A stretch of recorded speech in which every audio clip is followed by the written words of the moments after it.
যা হয়েছে সব শেষ। হ্যাঁ ঠিক আছে, পিছনে যা হয়েছে সব শেষ। আপনি বললেন যা কি করছে না করছে, আমি যেহেতু সবাই মাফ করে দিচ্ছি, আপনারা সবাই মাফ করে দিচ্ছেন। এটার পরে নতুন করে যেন আর কোনো কিছু এখানে না হয়, ঠিক আছে ইনশাআল্লাহ।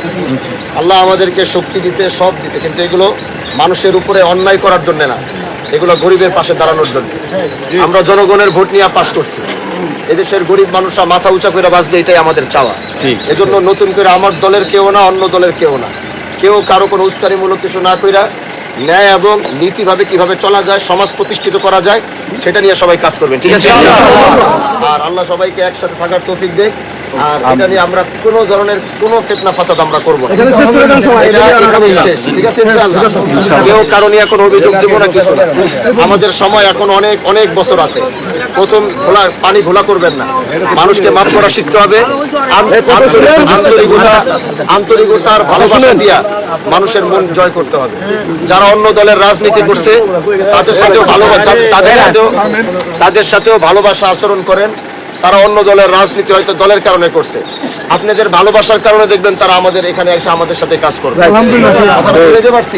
এজন্য দল মত অন্য অন্য কোন জেলায় কি হইতেছে জানি না, আমি কিন্তু এখন শুধু আপনাদের অভিভাবক না, গোটা শিবচরের অভিভাবক।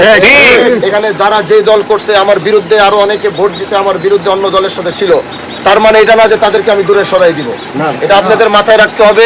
এই শিবচরের বাউন্ডারির ভিতরে একটা যে থাকে, সে যেই দলই করুক, আমি তার অভিভাবক। এই জন্য পিছনে যা হয়েছে সব বাদ। আগামীতে কিভাবে একসাথে চলা যায়, সুন্দর শিবচর করা যায়, মাদক অন্যায় মুক্ত শিবচর করা যায়, এটার ফিকির নিয়ে এখন থেকে সবাই কাজ করবে। তারপরে কোনো কিছু না থাকলে নেতৃবৃন্দ আছে, আমি তো আছি, অভিযোগ থাকলে আমারে দিবেন। এলাকার ভিতরে কেউ কোনো ধরনের ফিতনা ফাসাদ মারামারি কিছুর ভিতরে জড়াবেন না। কেউ যদি আপনার সাথে উল্টাপাল্টা করে, আমি ঢাকায় থাকি না, সপ্তাহে একবার দেশে আসি, আমি কিন্তু সপ্তাহে 7 দিনই বাহাদুরপুরে থাকি। অভিযোগ থাকলে আমার কাছে দেবেন, নিজে গিয়া হাত বাড়ায়া কারোর সাথে কোনো অন্যায়। আমার দলের নেতৃবৃন্দ যারা আমার সাথে চলবেন, তারা কোথাও গিয়া কোনো ধরনের উঁচা গলায় আওয়াজ, হানজালা ভাইয়ের সাথে চলি, তার সাথে চলি, হ্যাডাম দেখা কথা বলা, এরকম যদি একটা অভিযোগ আমার কাছে আসবে, সাথে সাথে তারা ডাইকে আমি কিন্তু আমার থেকে সরাই দিব, আমার কাছেও তারা ভিত্তি দিব। আসসালামু আলাইকুম।